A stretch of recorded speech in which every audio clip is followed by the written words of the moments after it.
What's going on, people? We are Tottenham TV. Things are happening at Tottenham Hotspur. We got the Bombers yesterday for Matheus Fernandes. It was also another great night in the World Cup. I mean, come on. Nobody is beating France, man. They're looking. This French team, man. I'm telling you, nobody's beating them. We pretty much better pack up our bags and go home because this French team have won the World Cup. They look like they haven't got out of second gear. I mean, look, to be fair, it is Sweden and the Netherlands beat Sweden 5-1. So how much can we actually read into that? But it's every game. They are looking imperious. You have to say Mbappe he's on top of the world at the moment. Just that Mbappe and Elise together. Yeah. You know what I mean? Like Elise, oh my God. They're saying it's the best front three we've seen at a World Cup since R9, Rivaldo, and Ronaldinho. It probably is. And, you know, look who they've got to back them up as well. Barcola's coming on and making an impact. Desiree Doué. You know, it's just unbelievable. And then they've got Mateta to come on as well. Mateta came on. They've got mad selection in the front line. The thing is, you watch them play and you feel like they've got like 3 years to go up as well. You feel like you haven't even seen the best of them, the French team. And then you've got Saliba and Upamecano at the back. Like, how the hell are you going to get past that as well? It's just insane, the quality. But they're going to have tougher tests. Sweden were, I mean, they're not an amazing. I know they got a good forward line, but they're not an amazing team. As I said, they beaten 5-1 by the Netherlands. So yes, they did beat them 3-0, and they should have won by more. But we'll see how they play when they play a tougher team. But obviously they got Norway next, so they should win that one. And then we'll see when they, I think, what was it, Spain? Norway will probably be a lot tougher than Sweden, though. Yeah. Yeah. Who else played yesterday? So you had the French game, you had Norway. That Norway game was pretty decent. Also a close one. Yeah. These knockouts have been really good games, man. And then Mexico. Mexico, man. That Mexico is inevitable. Told you yesterday, man, that Ecuador were not beating Mexico, and it was just like it was just one-way traffic. I thought it was going to be 0-0, go to pens. I thought no one scored after 20 minutes. It was 2-0, and then they just look. I was watching the game. I have to say, in that first 20 minutes, they just blew them away, and then just held on to the win. I mean, it was madness that first 20 minutes, and Ecuador couldn't cope. They just couldn't cope. It was very impressive, but. We'll see when they. Let's hope England get through tonight, and then a trip to the Azteca. That is going to be an incredibly difficult game. If England have to go to the Azteca, did you see the scenes in Mexico yesterday? Millions of people lining the streets. It was like something crazy. And you've got the altitude levels at the Azteca, which, you know, they have lost 2 games there in the last 6 or 7 years or something crazy like that. I don't think England are winning there. I really don't. Maybe they'll get a draw and scum it on penalties or something, but they're not going to win it in 90 minutes. I think England will get through against Mexico. I think it's going to be incredibly difficult. Look, Mexico, they're tough to beat at the Azteca. Very tough to beat. But at the end of the day, quality usually shines through. And I think it will at the end of the day. I don't know, man. You told me Ecuador were better than Mexico. They are, and Mexico, it was enough in that game. But the difference between Ecuador and England is big, very big. Yeah, I wouldn't underestimate these Mexicans, man, in the Azteca. Look, I think you're underestimating England. I don't think I am, because England have been shocking. England have been poor. Mexico have been much better than England in this World Cup so far. Look, we'll see. We'll see how it goes tonight. Let's see if they can. Bring my confidence back, because at the beginning of the tournament, after the Croatia game, I was like, come on, England are ready to go. But then these next 2 games have just sucked the life out of anyone watching. That's what they've done. You know what's a problem with England? There's too much Arsenal influence in there. It's just relying on set pieces, boring play, defensive football, and not much going on. Have you noticed every penalty shootout seems to be Arsenal players missing? Yeah, I have noticed that. Timber's one was awful the other day. Against Havertz Holland. Was terrible. Havertz was bad. And then, they've had some really, really poor penalties. It's going to be interesting later. Obviously, Congo did get a draw against Portugal, so you can't take it for granted. But surely England have to get through that one. Surely. Yeah, England's got to win tonight, obviously. If you can't beat Congo, then don't deserve to do anything. Oh wow! Breaking news. Yeah, I've just seen that. I'm just going to add it to the update quickly. Jeez. I wonder how much they bid. We'll get into it. I mean, I was Quentin's in, but not. Oh, was it not Jurian? No. Oh. Okay. They do look very similar. All right. Before we get into the update, let's get a massive big up to OK Jersey. 15% off your jerseys, any jersey you want, from the World Cup to Premier League, Tottenham, post, retro jerseys, and also the current stuff. The new one's going to be with you very, very soon. Cheap, good quality. This one's from OK Jersey. That one's from OK Jersey. And you can see what they've got on the store as well. So very cheap. There you go. Lovely quality. Little spin. There you go. Look at that. Beautiful. Beautiful quality replica kits, training kits. They're really, really solid. You wouldn't be able to tell they're replicas, and they come at a really good price as well. Very, very affordable, and even more affordable if you use our code Spurs15. Go to OK Jersey. They've got all the merch on there that you could ask for. Retro replica shirts, training jerseys, international kits, whatever you're looking for, go to OK Jersey. And don't forget, if you do go there, use our code Spurs15 and you do get 15% off. But they're already pretty cheap. I mean, even without the code, I'd be buying them. But you even got a code as well on top of it. So go over to OK Jersey, go show them some love, and go grab yourself one of these, or an England shirt, or whatever you're looking for. Exactly. So link is in the live chat, as well as the code Spurs15. But let's move on, because there is bombers going on left, right and centre. And we're going to start off with the news that is just hot off the press, literally right this second. Archie Gray. Fabrizio Romano has says that Newcastle has sent an offer to Tottenham for Archie Gray, which has been rejected. Spurs made their position clear following the approach, with no agreement reached between the clubs at this stage. Told Newcastle remain interested, while Spurs' stance is unchanged for now. I wonder if this is anything linked with Tonali. If we refuse Gray, are they going to refuse Tonali? Is this a Vuskovic Brighton kind of scenario, where they tried their luck to replace Van Heckel with Vuskovic? Didn't happen, but we still got our man. I think Newcastle, obviously knowing there's been rumours of Bergvall leaving, but then he's now said he's up for sale. Is it possible that they've looked at the situation thinking, look, Archie got in his ear and they've told him, you're not going to get much game time. Now they've got Fernandes. They're trying to get Tonali off us. Come to Newcastle, we'll give you a starting berth. You can come in and replace Tonali. And it's quite mad, though. Archie Gray to replace Tonali. Yeah, it's crazy.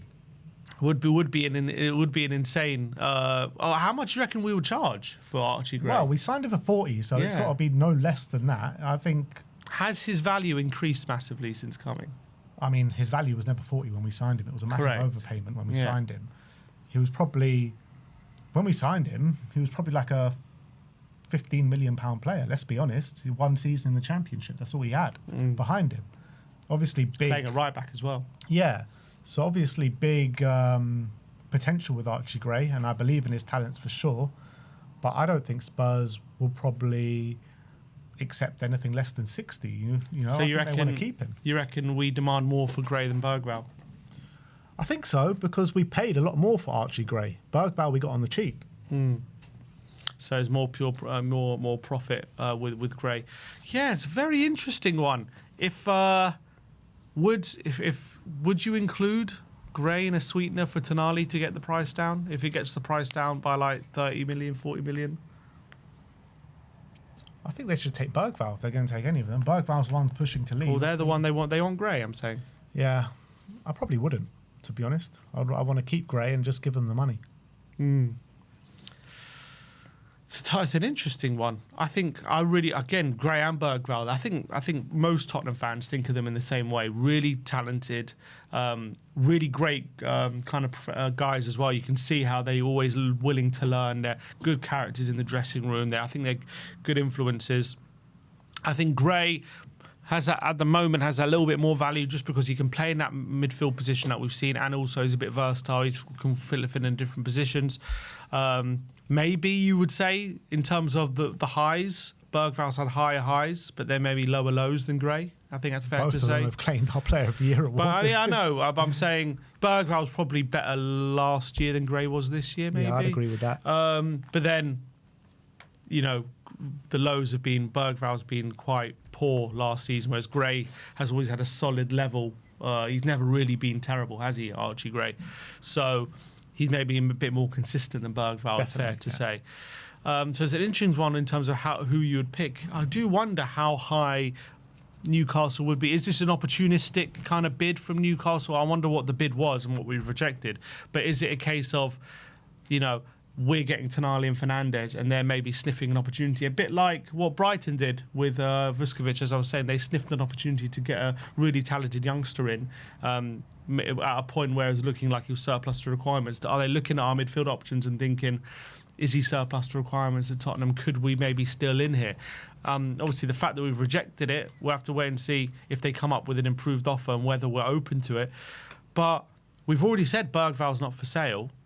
I mean, officially, apparently he wants to leave, so we'll have to wait and see how that affects it. But we haven't heard anything about Gray, about whether he's for sale or not. I think. Yeah, on the update yesterday, we said he's not for sale. Who, Archie? Yeah. Who was that from?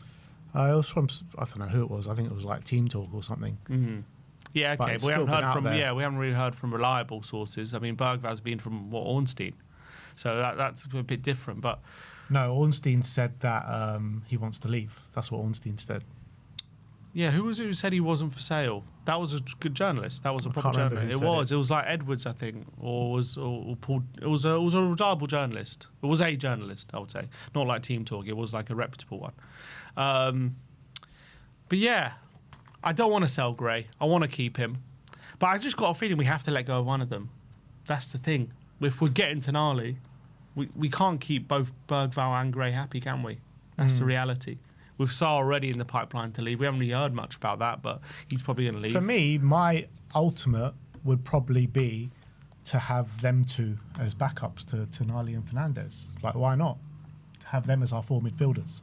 Gray. And Gallagher, there you got as well. Gray, Bergval, but also Gallagher can play in the 10 whilst Javi's getting back to his fitness. So I'd have Gray, Bergval, and Tonali and Fernandes, and then I don't know. Maybe I would even consider selling Bentancur. I know Bentancur's better than them right now, but I think Gray and Bergval are the future. Yeah. Well, maybe you can keep them both and Bentancur, and then you sell Sarr, you have Gallagher, you have Tonali and Fernandes, and maybe is there enough time to is there enough to go around, especially when all the injuries we've been picking up, you know? Is there enough time to go around when can you even rely on all these players to play as many minutes? So I think it's the right course of action, but at what price do you consider what Newcastle are offering there? I told you, about 60 million probably. I thought you thought Spurs would consider. I was asking you. But yeah, okay, so you say 60 million. Yeah. Yeah, I think so. And I think, we've rejected offers now for both Bergval and Archie Gray this summer already. It's led to believe Damasio said 50 million euros a bid came in for Lucas Bergval. Yeah. So, people talk about, I mean, I know it's only us theorising about prices, but people talk about the insane market and overpayments, and yet, Tonali ain't worth 85 or 100 million, yet we're saying we would only sell Gray for 60. So if Gray is 60, how much is Tonali? Exactly. He's double. Probably. He'd be 120. 100%. So what, a bargain would be 100 We're getting a bargain. Getting a bargain. Absolutely spot on. The market is just crazy right now, and you've got to price the players of what the market is. So Archie Gray and Lucas Bergval, and also what they mean to the club in terms of you're looking at what we keep mentioning in terms of squad building for next season. So that all has to come into it. So yeah, Archie Gray and Bergval can't go on the cheap. And I don't think they should go at all, but I don't, particularly on the cheap. Yeah, I think the right stance at the moment is they're not for sale. We want them part of the squad. We want to keep them. I think from Tottenham's point of view, they want them to be part of the team. They want them in the squad next season. They shouldn't want to sell. The only problem is from Graham Bergval's point of view. Do they want to stay if we're signing all these players and they want guaranteed game time? That's the issue. I think from Tottenham's point of view, they are more than happy to keep both of them and let them progress, unless there's a crazy offer on the table. Yeah. And I think that's the right course of action. Yeah. And I like that stance from Tottenham. But I do wonder what bid would make them consider. Yeah, I don't think we get a £60 million bid for Gray. I don't think anyone comes in for that high on him. I'll be shocked. We are not selling him at a loss. That's a guarantee. No. It has to be north of 40 million. And I don't think we want to make our money back either. So it's going to have to be heavy profit or nothing, in my opinion. I think that's pretty simple. If they came in for a double bid of 100 million for Graham Bergval, would you accept that? No. No, 100 million. I wouldn't, because I think that's underrating Gray, and I think maybe you'd have to do a single deal for Bergval. I would do maybe 50 or 60 million for Bergval. I think for both of them, you got to pay 120, 130 million. It's nuts. That's the market. I know it's crazy when you sound like 100 million for these two players, but this is the market right now. Let's put a poll out. What would we say if we got 100 million? Well, okay. Actually, I want to know a poll. What kind of price how much would you want for Gray? How much would? I would love to. I'm very interested to know what the chat is saying. All right. Anyway, let's move on from Archie Gray. Let's talk about Mateus Fernandes. As SZY has said that Mateus Fernandes has arrived at Hotspur Way today for his medical. So assume that an official announcement will be with you very, very soon. Florian Plettenberg says that Fernandes rejected the opportunity to join Manchester United. Manu informed by the players' camp, and Spurs won the race after Fernandes did reject Manchester United. Apparently there was a suggestion as well that Man United actually did bid 85 million, but the payment terms weren't as good as what Spurs were offering. So they offered, I think they offered 70 million up front with 15 million add-ons, yeah. And then Spurs just blew them out the water with 85 million just straight up front, which is nuts, isn't it? It's nuts. But Plettenberg is saying that Fernandes actually did reject the chance to join Manchester United. But is he saying that West Ham agreed their deal? He didn't say no, but he said I think he's suggesting that he favoured the move to Spurs over Manchester United in the end. But you can't reject a deal if there was no deal to. Yeah, but maybe he rejected the personal terms because we offered higher. Mm-hmm. Interesting. Or maybe it just became a case where Man United couldn't agree the deal, so he was like, you know what? Tottenham are clearly more interested in me. Tottenham clearly want me more, so I'm just going to go there. And I've could have picked, even if Man United match the fee in the end, I'm going to go Tottenham because they clearly are pushing about for me more, and they're giving me higher wages. Yeah. So fair play. And again, we've spoken about a lot yesterday about Tottenham putting their money where their mouth is when it came to this deal. So super impressed and excited about it. And when it comes to Fernandes, I can't wait to see what he's going to bring on the pitch. I think it's going to be something that we just haven't had in so long. But when it comes to that, yeah, I mean, I think a lot of it just comes down to we were able to put the money down. 85 million as a flat fee is insane. I mean, 70 with 15 million add-ons, even that's high, I would think. But yeah, Man United, I think it's a cash issue. They just didn't have the cash right now to pay it. I don't really care, if you've got the money, flaunt it, you know what I mean? That's what I say. We've been asking for them to do it for years and years and years. You can't complain when they finally do it. There's no point having all this financial advantage if you don't use it. Exactly. Fabrizio Romano also said that the De Zerbi was a big factor in Mateus's moves to Tottenham. He called the midfielder several times to get the deal done. When De Zerbi calls, it's a different kind of call. And Tom Allnut said that same thing pretty much, saying Fernandes had been convinced by De Zerbi's vision and specific plan for his development at Tottenham. The long-term aim is for the midfielder to become the team's central playmaker from the base of midfield, which is very interesting. Yeah, and a lot of saying Romano said he was crazy about Fernandes and he was absolutely desperate to get him in. So it seems like another player. It's another example, like Van Hecke, of De Zerbi really being strong about a player and the club, backing him and getting the funds and investment behind him. Yeah, it's also interesting with these players that Spurs have brought in, because SZY says, Spurs absolutely buzzing internally about Fernandes, but he's been tracked by the club for over 3 years.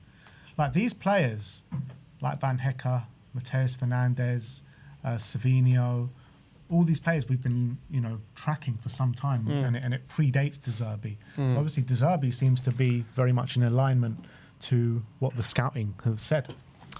Well, there are obviously there are players who, it's a complicated issue. There are some players that a lot of teams want. It's not about specific scouts. They're just very good players who anyone would want, and maybe Fernandes would fall into that category. But yeah, there seems to be at the moment a lot of names linked, and a lot of names that all the players basically that we're getting at the moment seem to be predate De Zerbi. But I guess when you're looking at what they offer, there's just so De Zerbi players. They just are, and they offer exactly what De Zerbi would want in a footballer. So it's tough to say. Is it coincidence that it's all lined up, that the players we are now going for seem to be really kind of in line with what De Zerbi needs in a footballer? Is that coincidence, or is it a case of our scouting is just looking for that kind of player, and it just so happens to line up with De Zerbi? It's hard to say exactly, but a few weeks ago we were saying anyone linked with us before is a negative before De Zerbi, but now it seems as though there seems to be some sort of synergy. It's hard to put your figure on it. I know. It is very interesting because we know the links between Van Hecke and De Zerbi. We know Mateus Fernandes is very much a De Zerbi-like player, but maybe these players wouldn't have been good, if we brought them in for other managers. If we would have brought these players in under Thomas Frank, they probably won't be anywhere near as good or fit as well as what they're going to do under De Zerbi. So maybe the scouting was poor for Thomas Frank, but it aligns with Roberto De Zerbi. So happy days. To be fair, I thought in terms of the alignment when we had Ange, I'm not saying we had good windows. I'm just saying the kind of profile of players we actually did sign, especially in that first window, was good. And I thought they did align a lot with what Ange wanted. Van der Ven, Maddison, those kind of players. Obviously, the second window was, didn't work out. But even then, I still think the profile of player was fine. Apart from Dragusin, yeah. Yeah, apart from Dragusin was a massive misstep. But apart from him, I think the kind of profile players was actually what we're looking for. You can argue about the quality, but I think the profiles were definitely there. Completely agree. So, but when we moved over to Frank, I still think, you look at some of the players. I mean, apart from maybe Paulinho, you could argue a lot of them were good fits for a good attacking manager, but we just had horrible appointment. That was the problem. Yeah, agreed. Let's talk about Sandro Tonali now, because it does seem to be moving in the right direction. Fabrizio Romano last night, straight after the Fernandes Here We Go, said that Tottenham remained locked in talks with Newcastle for Sandro Tonali despite siding Mateus Fernandes. Alfredo Padula says Sandro Tonali to Tottenham is now very close to being agreed. Spurs have offered over 100 million euros to get the deal done. Despite links to other clubs in the last 2 weeks, Tonali prevailing sentiment has always been his desire to prioritise Roberto De Zerbi and Tottenham Hotspur. The Standard are reporting that Tottenham could break their transfer record for the second time in a week as talks remain ongoing with Newcastle over a deal for Sandro Tonali. Himothy has said that Tottenham have not been fearful of any sort of hijack from Manchester City. Tonali has huge admiration for Roberto De Zerbi. It is very likely Tonali joins. The deal is at the final stages. It would smash their record fee once again. And even Arsenal ITKs are confirming the fact that Sandro Tonali is joining Spurs, because Hand of Arsenal, who's obviously probably Arsenal's number one ITK, is saying that Sandro Tonali will be sold to Spurs for 90 to 100 million pounds. I'm guessing maybe it's 90 plus add-ons or something, maybe rising. Well, we heard the deal that they want is 85 plus 15 in add-ons, taking it to 100. So we'll have to wait and see. And Fabrizio Romano, I think, has just tweeted on Tonali. Oh, what's he said? It's not a tweet, but I think it might be on his... it says Tottenham are pushing to get... Oh, it's the same thing. It's the same thing. What Tottenham pushing to get Tonali? He says Tottenham pushing to get Tonali deal done as their top priority after Mateus Fernandes, who is having a medical right now. So that confirms the medical as well. Well, yeah, I think we heard before, didn't we, that Fernandes was a bit of a priority due to the fact that United were circling, so we need to kind of prioritise that. Even though before that Tonali was the priority, but now that's sorted. Now we can focus on Tonali. And I mean, imagine breaking our transfer record twice in a week, and considering we smashed it with 85 million, if we break that again, that would be insane. That would be absolutely insane. Spurs are moving mad in this transfer window. Moving mad. If we get a here we go for Tonali, that's going to be our 6th signing of the window. 52 million for Van Hecker. 85 million for Fernandes, 100 million for Sandro Tonali. Next week, what, we're going to spend 110 million on someone?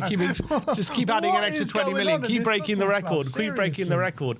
Absolute madness. Absolute madness. To be fair, though, if you actually look at the transfer window as a whole and look at the players that we've brought in on a free as well, and spread those costs over, everyone, it's not too bad.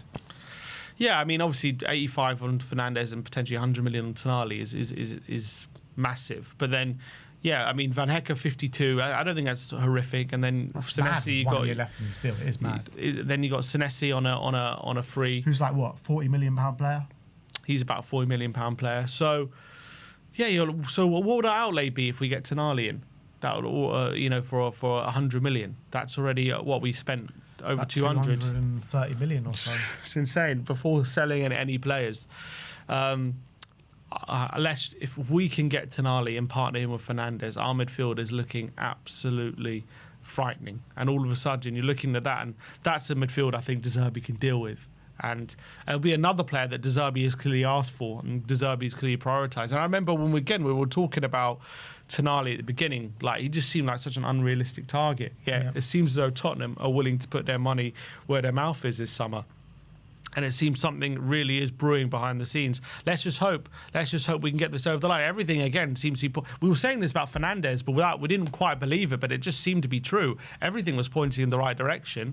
Man United didn't seem to have the funds. We seemed to move ahead because we were in a better financial position to actually put the money down. And West Ham was saying they're going to take the best financial offer. This one as well. We seem to be willing to pay a very, very significant fee. He seems to want to come. City and Arsenal don't seem to be as interested at the moment. So we're the ones really, really pushing. So it does seem to be going in the right direction. I still can't quite believe it. But after Fernandes has got over the line, I mean, why not? Maybe we should start believing. I think we've been burnt so many times. No Tottenham fan ever wants to get ahead of themselves because we just have so many times and it's blown up in our faces. But I mean, it just all we have to report, all we can report is what we're seeing, and what right now is it all points to it's going in the right direction. Does this transfer window make everything that we went through with Thomas Frank and Igor Tudor and the failed bids of Eze and Morgan Gibbs White worth it? Maybe it was all worth it. Maybe I can't thank Thomas Frank enough for what he's done for this football club. Big up to Thomas Frank and big up to Igor Tudor. All right, let's move on because Tom Allnut said that Tottenham now want to sign 2 attackers this summer, one being a left winger, and I'm guessing the other being a striker.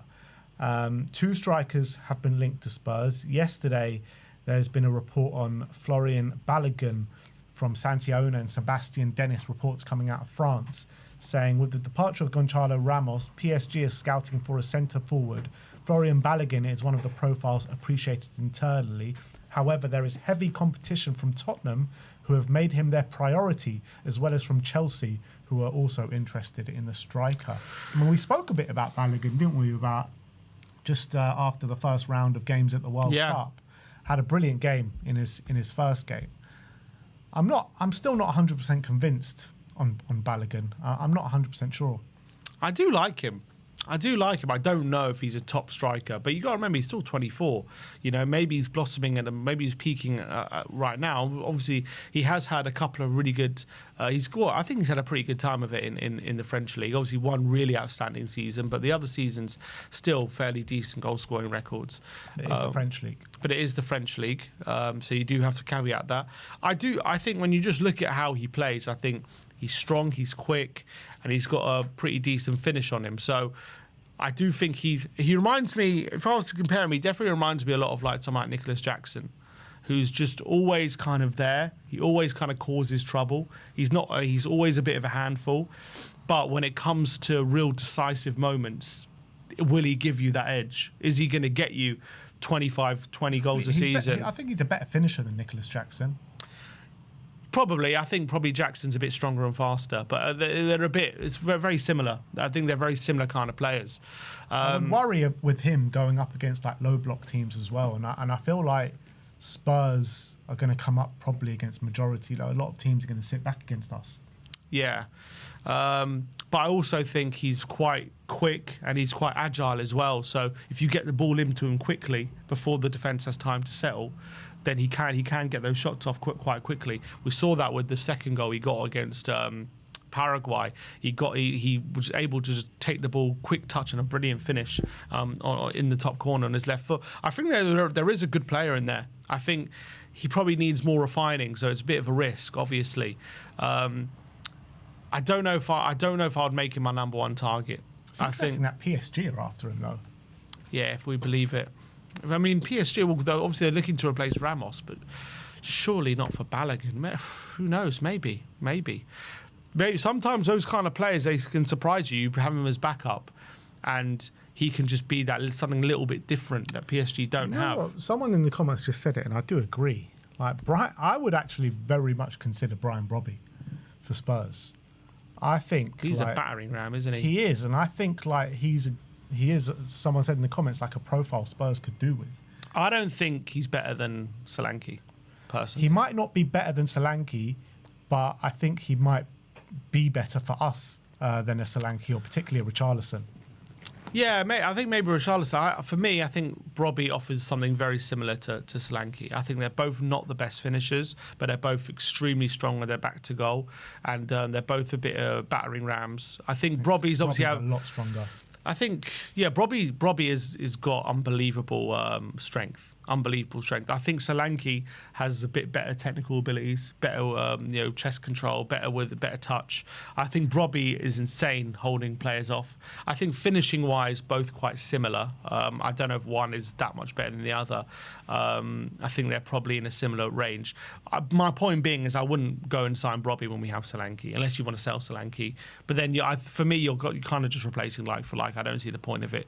I know the recent history, Brobby's had a bit of a better time of it than Solanke. But as I've always said, if we can keep Solanke fit, I think we've got a good player there. I think there's been problems with him over the last couple of years. A big if at this point. I don't know. I think for most of his career, he's been really reliable fitness-wise. I know for the last 2 years he's had problems, but if you take his career as a whole, I wouldn't say it's a big if to say we can keep him fit. And I don't know why we haven't been able to. And if he doesn't for another year, then yeah, I think fine. At that point, you have to say there's something really wrong. But for these, I would say I don't think it's a big if to say we can keep him fit. And I think I wouldn't go and swap Solanke for Brobby. I don't think. I think I would consider it. I really would consider it.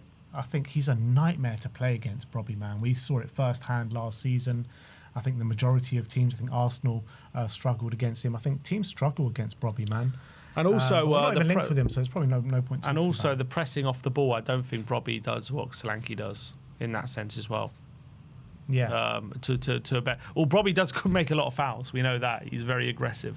I just don't see the point. I would keep Solanke rather than, because Brobby also there's probably going to have to be a premium because his stock is a bit high. A couple of goals in the World Cup, decent first season in the Prem. Sunderland don't have to sell. So, I mean, I don't know how much it would cost to get Brobby. I'd rather just keep Solanke. But when it comes to Balogun, I think the only way I would get Balogun is if we would sell Solanke and Richarlison. Then I'd get Balogun and maybe another one who's a more established guy. Because I actually think Balogun would have his uses as he causes a bit of chaos in the box. He just offers something a bit different. But I don't know if he's good enough to lead the line for us on a regular basis and be our number one striker. I wouldn't mind him as a backup though. But I wouldn't want him back up to Solanke. I don't think there's enough there. You know what I mean? You would need him back up to a better striker. In an ideal world, you would want two profiles as striker. You would want one that's kind of very physical, that's good against low blocks, and then you want one like Balogun who's fast and can get in behind. So you can plan for each and every different opponent. So if we had like one like that that would be really good, tall, that can win the balls in the air, you know, as our starting number 9, and have Balogun for when we play against maybe the likes of a Man City, Liverpool, those kind of teams. So if we had that, then yeah, I'd be more interested in Balogun. But the next player we're going to talk about is someone who I am very interested in, and he goes by the name of Junior Kroupi. Paul O'Keefe saying that Kroupi is among the 4 players Tottenham are interested in him. SZY also backed that up, saying that Tottenham do have an interest in Kroupi. And he actually tweeted in January that saying Spurs were interested in Kroupi, but it's not going to be one for January. So Spurs have held an interest for a while. He's been phenomenal for Bournemouth this season. Very versatile, can play on the wing, can play in the 10, can play up front. I would love Kroupi at Spurs. I think he's phenomenal, and his finishing ability is sensational, man. That's his best attribute, is his ability to quickly get shots off with deadly accuracy, and he is such an exciting player. I think anyone is going to be lucky to get him with that his ability. I think he's only going to grow as well physically, so he's only going to have more and more ability to wriggle away from situations, get even more shots off. Already 13 goals last season, and you just saw the range of finishes, goals outside the box, tight angles. I mean, that kind of finishing is hard to find, especially from a player of his age. I would absolutely love him. Obviously, him as our number 9. I would know. I'll definitely go for him. 100%. I'll definitely go for him. I just have a worry him playing up front on his own, and on some occasions when you've got strong centre backs and all that kind of stuff. But I would love Junior Kroupi. I would love him. I think him and Solanke would have a brilliant foil together. And I think that would, if we can get him to partner Solanke, I think that's 2 strikers. I think offer 2 very different things. And I think could also create a brilliant partnership and play together as well. So Kroupi, it's going to cost 100 million though. Kroupi, you know, he ain't going for less than that. I think there's no release clause in his contract. I think next summer 100 million release clause in his contract. So it's gonna cost a lot of money, Kroupi. And can you really see us? Are we going to spend another 100 million on one player this summer? Never say never. I mean, the thing is with Kroupi, imagine you said that sentence a few weeks ago. The way we're moving, I can't rule anything out at the moment. The way we're moving, I'm not going to sit and be pessimistic, because why should I? Because we seem to be making some crazy moves at the moment. But the thing is, there's obviously a lot of competition for him. A lot of teams are in for him, big teams. But just like with Fernandes, is anyone willing to put that money down on the table? And if we are, would he come to us? I think there's a good chance he would. I wouldn't be, shocked if he wanted to stay. He's only been there for a year. Like, if he wanted to stay there for another season and continue his development. But if he gets on the phone, get on the blower with De Zerbi, who knows what can happen. But you've got to remember, Iraola is gone. Yeah. Right? So the manager who brought him and who got him that, how the brilliant season that he had, he's not there. So if he left, I wouldn't be. I'm not saying he's going to push for it or anything. I'm just saying if we got a deal agreed, I wouldn't be shocked if he would want to come here. Yeah. Well, let's try push for it, man, because I think he would be an amazing signing for Tottenham Hotspur. Yeah. As I said, I think we haven't had a good that finishing. Obviously, Kane is just a different level, but Richarlison and Solanke, their finishing is just nowhere near what Kroupi offers. Kroupi is just a phenomenal finisher. He's only going to get better. Exactly. I just want to and also tell Audebert, Kroupi. Yeah, get the French front three under 21s, the future of the France team. We need to pivot back to Sandro Tonali, because there's been more bombers coming out for Tonali. Dimarzio saying that Sandro Tonali to Tottenham has never been closer. Newcastle's final response to Spurs' latest offer, slightly above 100 million euros, is now awaited. So Spurs have just put in an offer that exceeds 100 million euros. So what was that, 85 million? So do we think that's a flat fee with maybe, is that what you're talking about? Do you reckon total package? Because 100 million, because 100 million euros wouldn't that be similar to what we offered before, which got rejected? What did we offer for? Was it 80 80 million euros or pounds? I think it was 80 million pounds, which would be close to 100 million euros. Yeah, I don't know. I really don't know. But DiMarzio saying it's never been closer. It's never been close. And Fabrizio Romano literally just tweeted about it as well, saying that Tottenham and Newcastle remain locked in talks for Tonali. He remains top target for Tottenham after Fernandes. Negotiations underway with Archie Gray, bid rejected, which is a complete separate story. But yeah, in terms of the financials, I don't really know, because I feel like sometimes these journalists get like euros and pounds all mixed up and stuff, so it's hard to really keep track of it.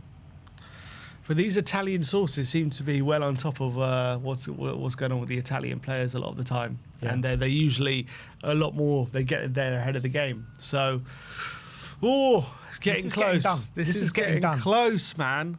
This is getting done. Come on. But just a day ago, we were a big one again today, man. But just a day ago, we were saying City hijack. Now all of a sudden, that's on the back burner. No one's. Yeah, but we did say on that stream though, we didn't believe it. What's did someone just tweet? I've missed it. Bomber Central here at Tottenham Hotspur. 100 million euros. Let's hope that they go for it, or is it going to be another rejected bid, or they're going to hold out for their fee that they were asking for? Yeah, I don't know. That might be the fee that there are. It could be pounds, people. It could be pounds. Well, that's what happened last time. He tweeted to Marzio. I think it was about Tonali. He was saying he first tweeted euros and he switched it to pounds. Yeah. So I think it could be something similar to like that. In terms of Guillermo Vicario, DiMarzio also said that the likelihood of Vicario joining Juventus is rising now. So obviously there's a snag in the deal for Emi Martinez, and it looks as though Vicario is getting more likely to join Juventus now. Yeah, you know what? There was actually a quote. I can't remember who it was from. I think it was from like Juventus director or something. Yeah. And he was talking about the situation, and he said there's a lot of talk between us and Martinez, but actually there are other players on the list, like for example Vicario, who we quite like. So he actually went out his way to mention him. So I think that gives you a sense that maybe they're leaning towards that. Maybe there are, obviously we know the Italian clubs do have lots of money troubles and all that kind of stuff. So I mean, Vicario, that would be an unbelievable move for him to go to Juve and be their number one. Whether he's good enough to be their number one for where they want to be, maybe he's probably good enough to win a Serie A, but that Juve want to be back amongst the top teams, Champions League, all that kind of stuff. I don't really care. Obviously, as long as we get the money, that's the most important thing. So let's see how it progresses. Yeah, Alfredo Padula has just tweeted out as well, Tonali to Tottenham soon. So it looks as though we could be getting another big bomber today. We could be getting another big bomber today, and if not today, maybe even tomorrow. So we'll see what happens on that. Can drop at any time, people. Don't stop refreshing your X pages, because we've Don't all stop got refreshing your We Are Tottenham TV feed, more like. Kroupi Romero as well. There's been an update on him from Gianluca Longari, saying the defender is being closely monitored by Barcelona and Atletico Madrid. The costs are too high for the Italian clubs, but Inter Milan also appreciate him. So it'd be interesting to see. Ben Jacobs, didn't he? He said that Spurs want 70 to 80 million for Kroupi Romero. I find it hard to believe we're going to get that fee. But you never know. If Barcelona go and pay that 150 million for Julian Alvarez, they'll have a bit of money to play with. Yeah. It's a shame that as we've spoken about, all that's good happening, and then he's going to be jumping ship at this point. But look, it is what it is. We've discussed it to death. We ain't getting the money that we want from Inter. We know that for sure. If you don't want to be on the train, then this train is going to leave the station very soon. Fab tweeted again. Oh, which was what do you call it? So, as the article said there, it doesn't surprise me that De Zerbi likes him and would want him to want him to stay at Spurs. That doesn't surprise me, but it's just one of those things that the timing's wrong. I wish if De Zerbi came halfway through the season instead of 7 games to go, could have things been different? If De Zerbi came instead of Frank, could things be different? If Romero would have stayed fit for those 7 games, we actually got to see him under Zerbi, could have things been different? All ifs and buts and maybes, unfortunately. But let's see. Yeah, I think we're not going to get 80 million. I think, again, you only really Premier League clubs paid at this point. I know you've got the odd ones with AC Barca. Milan just paid 70 million for Gonzalo It did. Ramos. That was a big surprise, to be honest. AC Milan. I don't know where they got that money from, but obviously they paid it for a striker. We'll see. We'll see how much. I predict somewhere between 50 and 60. That's probably where the sweet spot will be. I don't see us getting more than that. How is he going to go for 50 and 60 when we paid 52 for Van Hecker with a year left on his deal? You know what I mean? Like, how's he going to go for 50, 60 when that's what we're going for Archie Gray and Lucas Bergvall for? It makes no sense. Because we're selling outside the Premier League.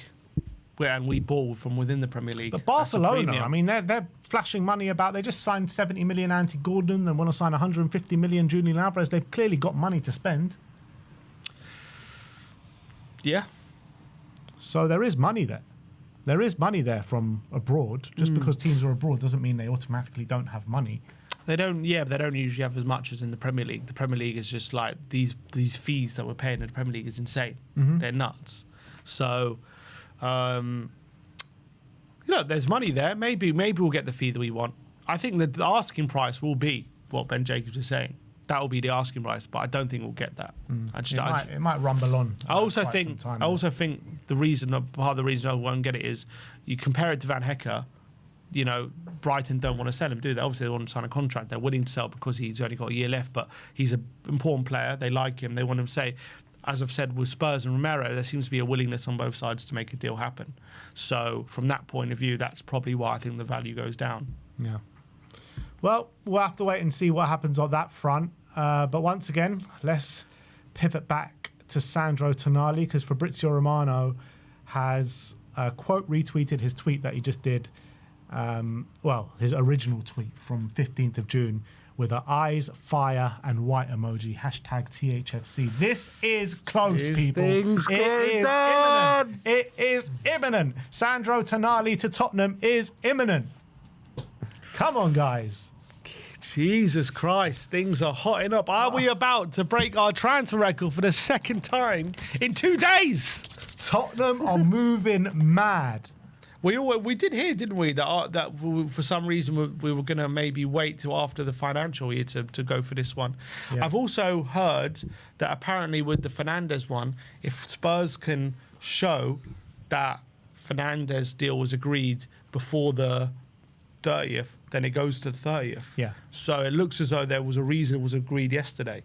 Apparently, what I've read, is that it was Spurs more pushing wanted to get done before the end of the financial year than West Ham, because they wanted to split these two big deals from each financial year. Exactly. They probably didn't want to put both Tonali and Fernandes in one financial year. Probably just helps ease the burden. Not yet. Well, it increases our spending power. That's what I'm saying, yeah. Because you don't, and also because if we've got any rollover from PSR for the last financial year, you'd rather just put it in there than take away from the spending power from the current financial year. So that's maybe how we can do it. Yeah, and also, if we bring in a Tonali, let's say for 100 million, we're going to make over 100 million in sales as well. So that will make it down to zero again. Yeah, which is crazy. Oh my God, I can't believe that this is advancing. Sandro Tonali. We've got to get the here we go soon, people. Spurs moving mad, more mad than we've ever moved before. This is a new Tottenham, it seems. Danny Kyriakou kept saying bigger picture this, bigger picture that. To be fair, he did say that when Levy was in charge. He should never say that when Levy's in charge. This would never be happening if Levy was still here. Guaranteed. Not in a million years. We stream until the here we go, people. Is that what we're doing? We do have England at 5 o'clock. Even if Levy was willing to break the transfer record this summer, which he might have been willing to. Let's say he was. He would never have done it this quickly. He would always have dragged it out, tried to get every penny off. Last day of the deal window. Yeah, it would have been. Yeah, would never have done it twice, and we've never got Van Hecker. And we'd never have done it. We've never have done it this early and really been proactive about it. It would have been drag it out, make it as painful as possible, make it as difficult for the selling club even to get replacements, all that kind of stuff. So this is definitely a change in tack. There's no doubt about it. Whatever way you slice it. This is not a case of this was always going to happen whether Levy was here or not. This is something that Levy had to go for this kind of deal making to happen. He had to leave. And it seems as though now we're operating in a different way. Very different way. It's just mental. And I do wonder if this guy, Rafi Mawson, he's come from the City Group. He's been in and around these deals, right? And he's also you look at it, right? If you're looking for a Prem-proven centre mid who of certain quality, they're all about this price, aren't they? Yeah. So as much as we can all shout here and complain about 85 million, 100 million, and how much these players are costing. If you want that kind of quality, that's currently the going rate. Alex Scott is 80 million. Apparently, Baleba, they want similar money, 80, 70, 80 million. All these players are in the same group of quality, they're all around that price. So if you say, I'm not going to get Fernandes because it's an overpayment, well, then you're just going to have to overpay for someone else to get him in. So you might as well just focus on who's your number one rather than focusing on, this is too much money, this is an overpayment. We can't pay that because in our book value, he's only worth 60 million, right? Because if you're going to go through that right now in this window, you're not going to get the Prem-proven quality centre mids, are you? That's just reality. So, if you look over for 100 million for Tonali, if we say, it's too much, then who are we going to go for? Is it Scott? He's going to be a similar price. You know what I mean? So you might as well go for your number ones. 100%. Couldn't agree more. And to blow other teams out the water that are just, bigger in the Champions League, everything. It's just nuts. It's just nuts. It's something that Spurs have never done before. If this was Levy in charge, he would say, I'm not paying these prices for anyone. He probably would have gone for Hayden Hackney or someone. You know what I mean? Got 15 million Hayden Hackney. Yeah, 100%. 100%. He would have gone for a much cheaper option, a bit more of a gamble, and maybe it would have worked, but enough times it hasn't. Yeah, exactly. So obviously we'll be keeping our eyes on all the developments with Sandro Tonali.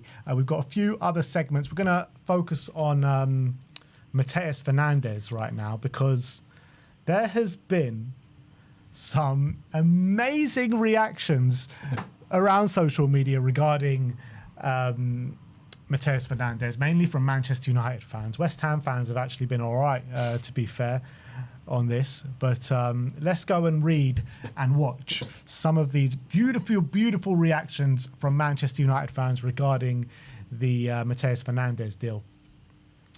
So first and foremost, Asensi says 90 million for a relegated footballer. He did get relegated twice, to be True, fair. twice.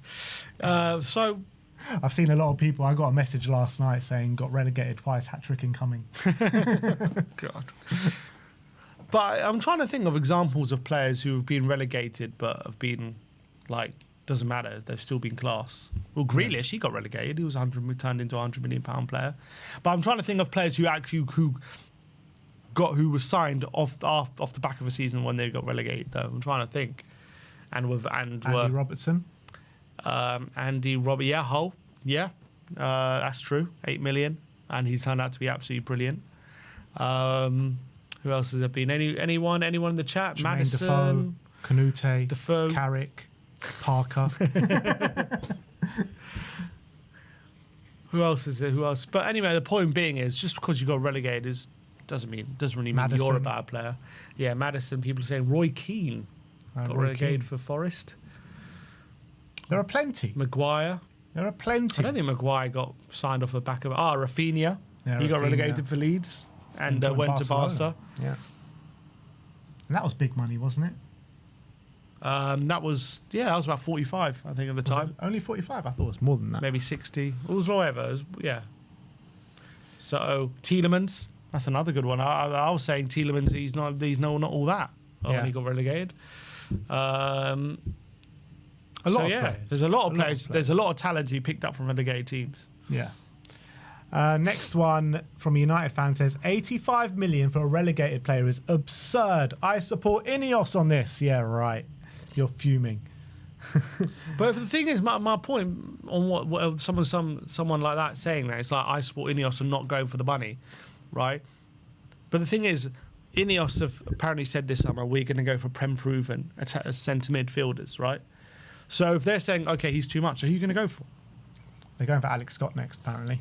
Okay, but that's the same price. Yeah, surely Bournemouth are going to budge on that price with a year left in his deal. Surely, are they that going to be that stubborn to only accept 85 million for a player with 1 year left that's refusing to sign a deal? Are they really going to be that stubborn? Who knows? I mean, probably not. I can't see it, man. I can't see it. They'll get him for cheaper than what we got Fernandes for if they seriously go for him. I'm sure of it.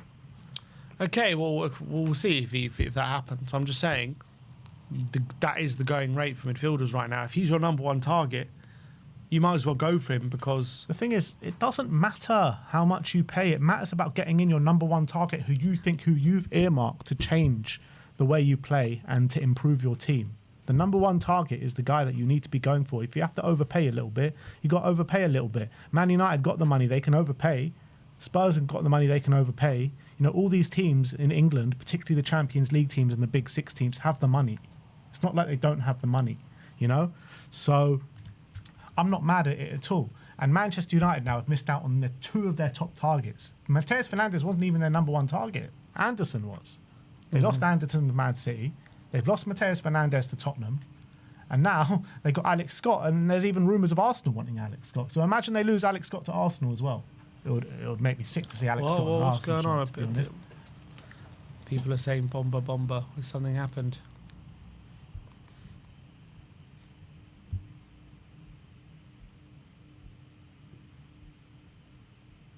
No bomber just yet. Can't see anything. Anyway, let's keep moving down the list. Matheus Fernandes versus top 7 league under 21 midfielders, ranks in the top 3 for pretty much everything. Possession 1 first, duels first, defensive duels 1 first, interceptions first, short passes first, passes completed, progressive passes, pass into final third, sliding tackles, duels 1, and progressive actions all second, and forward passes, long passes, and assists third. So, I mean, who are these midfielders that are under 21s? I want to see him against midfielders in general. Yeah, well, we've got a video on that later. We'll talk about the stats in a bit. Okay, we'll move past then. Let's go and see a bit of Mark Goldbridge. Because Mark Goldbridge, everything that he was coming out with before this deal was announced to what he's like now is just, it's just beautiful to watch. Let's watch this video. Matheus Fernandes is signing for Tottenham. What a bunch of prats. He's bad enough losing to Spurs in a Europa League final. Now we've lost them into a bloody transfer race. What's going on? 9 months. Elliot Anderson. He's the priority. He's the player. Elliot Anderson. Oh, yeah, he's too expensive. He's going to Man City. But you've told us for 9 months he's the priority. Yeah, the data said it, but the bank said no. And we listened to the bank. Okay, we're going for Matheus Fernandes now because the data says him. Matheus Fernandes. Yeah, we're not going for that one either. What? You've told us about 2 players now. March, it was Tonali. That's 3. 3 players that are perfect for us, but you're walking away for money. Oh, yeah, but Plan F, that was the real quiz, was it? Frey Bentos, what a load of shite. Matheus Fernandes. That is brilliant. Mark Goldbridge was on fumes yesterday. That head loss. I have to say, Mark Goldbridge was prime time yesterday. Yeah, absolute prime time. He was going banging on throughout this whole deal about he's not worried about Tottenham. You know, Tottenham are just a small fish. I'm not even considering them. And so to see his reaction to Spurs hijacking was absolutely phenomenal. It was cinema. It was pure cinema. But yeah, I mean, look, what's changed, mate? It's just Tottenham taking what now is their little bitch Manchester United for a walk in the park. That's all it was, you know, beating them in the transfer window, beating them in the Europa League final. And let's not forget, we went for about 10 games, was it? 8 games, 9 games without losing to them. We lost them last season for the first time in 4 or 5 years. Yeah. When did we lose? We lost them at Old Trafford. Yeah, we lost, because of that red card. Yeah, but we were unbeaten in about 6 games. Yeah, 6-7 games. So we've had something over United recently. Manchester United must be sick to the sight of us right now. I think it's just Manchester in general. I think. Yeah, it's fair.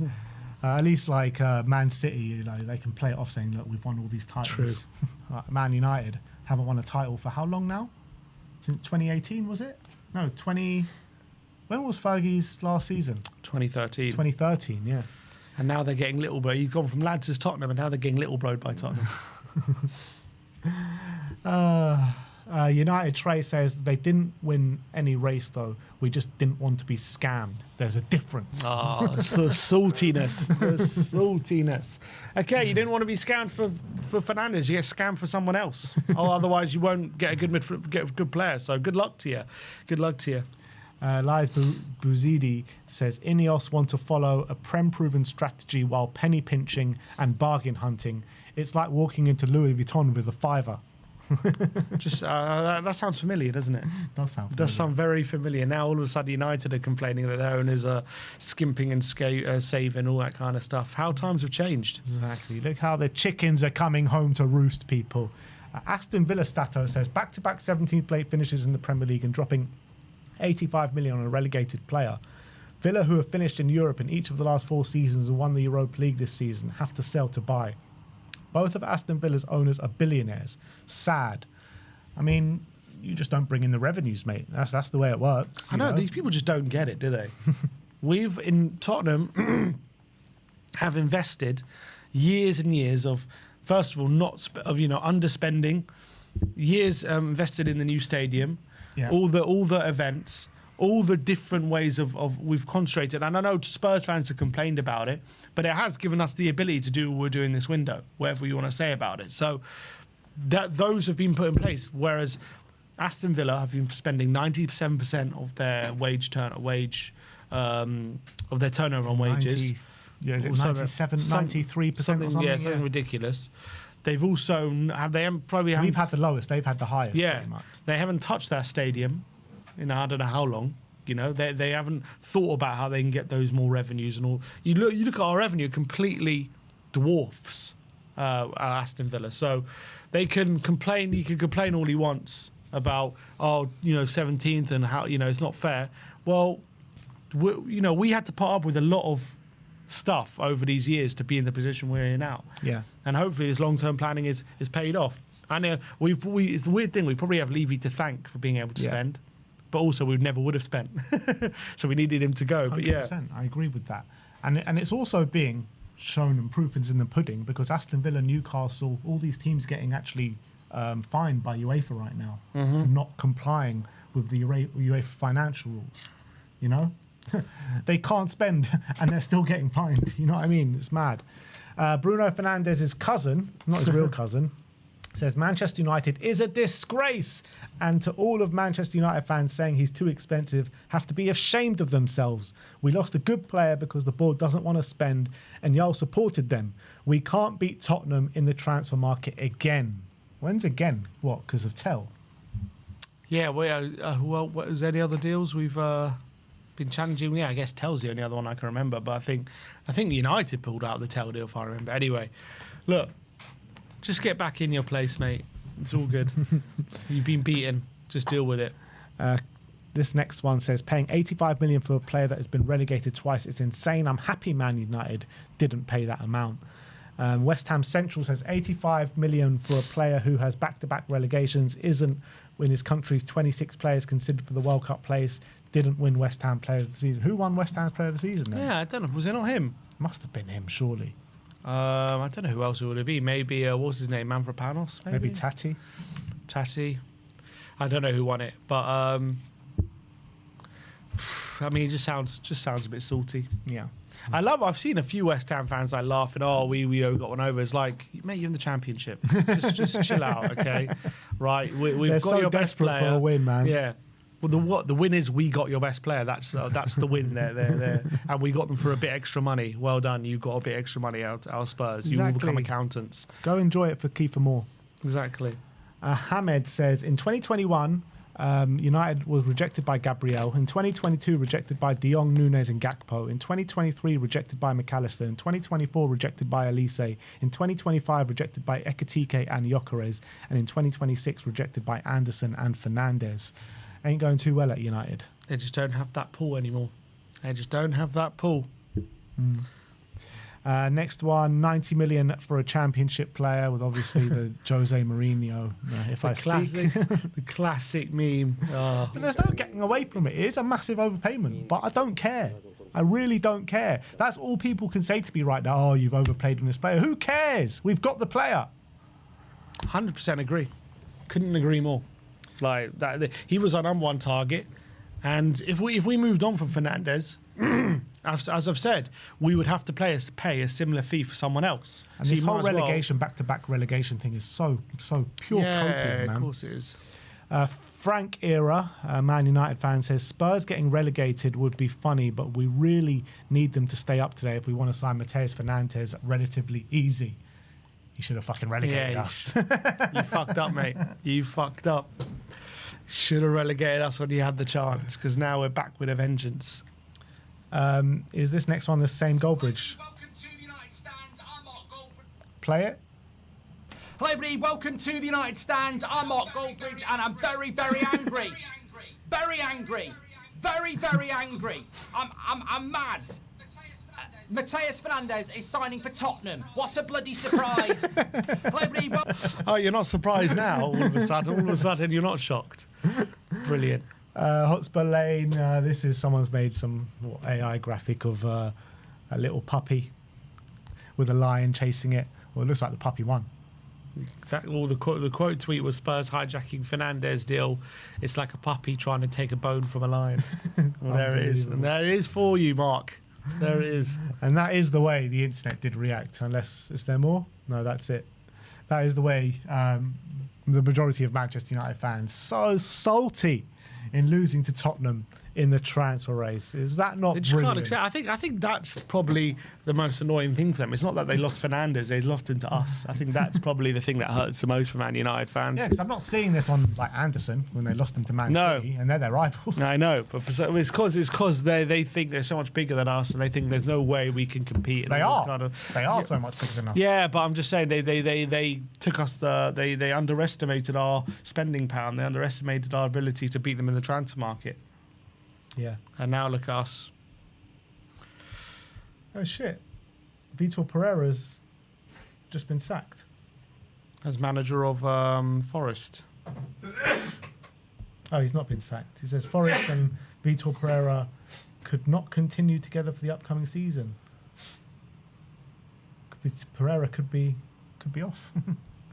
What Thomas a weird Frank time to sack a incoming? manager. Frank incoming. You probably think, you're getting rid of Anderson. What more do I have here, man? You want to replace Anderson for Bergvall? Get out of here, man. That's what you're saying. Oh, man. Any more bombers while we're doing that? I don't think so. Not yet. Not from anyone reliable. Do people actually listen to Krish? This guy, I know he's got a lot of followers, but he's not real, is he? He posts about every single deal. What is he? He thinks is he a Romano, is he? Why? What's he said? He just says Tonali soon. And people, no, he says exclusive. We've reached an agreement. I think Krish has been reliable. I think he just posts loads of things and people only see the stuff he gets right. I'm pretty sure he's just like an AI account. I don't know, man. But we need that. Here we go. We need that hit, man. I need that hit. Give me that. Here we go, man. We got one yesterday. Is that not enough? Need for you? another one. I need another one. Clucking. All right. Let's move on. We've got some more content to bring you guys surrounding Mateus Fernandes. We are going to be delving deep into the stats. You know, Sim loves a bit of stats. So let's get into it. What stats you got for me, Sim? So, obviously, the big question is, who is this Mateus Fernandes guy? Why have we gone for 85 million for a player who's just been relegated twice, who's now in the Championship? Not anymore. He's only 21 years of age. Why is he so sought after? What is he good at? What is he not good at? And is he the kind of midfielder we need? Why have we made such an outlay? What are his strengths? And I've been looking at a lot of his stats in terms of like where he like ranks in the Premier League. And obviously we need someone who's really good on the ball, who's really technical, ability to be press resistant under pressure, all that kind of stuff, right? So you can see with Fernandes, with some of the stats, successful switches of play. He ranks in the top 10 in the whole Premier League. Progressive carries, ranks in the top 10. Successful passes from the centre of the pitch, ranks in the top 15. Fouls drawn, ranks in the top 15. So these are like some selected stats you can see. Like, this is, by the way, playing for a team like West Ham who don't have a lot of possession. They're always playing counter-attack. They're always playing transitional, reactive kind of football. So the fact that he's so high in a lot of those metrics, I think, tells a bit of a story. Obviously, when it comes to progressive passes and stuff, he's not as high as you would probably like. But I think, again, you look at who's at the top of those lists. It's players for Man City and Arsenal, and teams who have lots of the ball, right? So it's unlikely you're going to get that those stats as high as you'd like them unless you're playing for a very, very attacking team. So, but what he does show is even though he plays for a team like West Ham, he's still got some really top statistics on the ball, which, I think switches of play is a really crucial one, because when you're breaking down a low block, you need that ability to switch play very quickly and very accurately to open up the space and get the defence to shuffle on.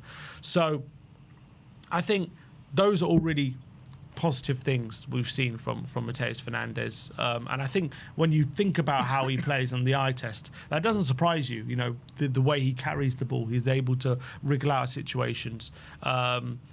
What's called the thing that's quite interesting is successful passes from the centre of the pitch, which means he's picking up the ball in deeper areas and able, to find lots of passes to teammates in a team which isn't possession based. So imagine you get him in a Spurs team when he's going to have tons of options and lots of ability to play around. I think that's really, really interesting.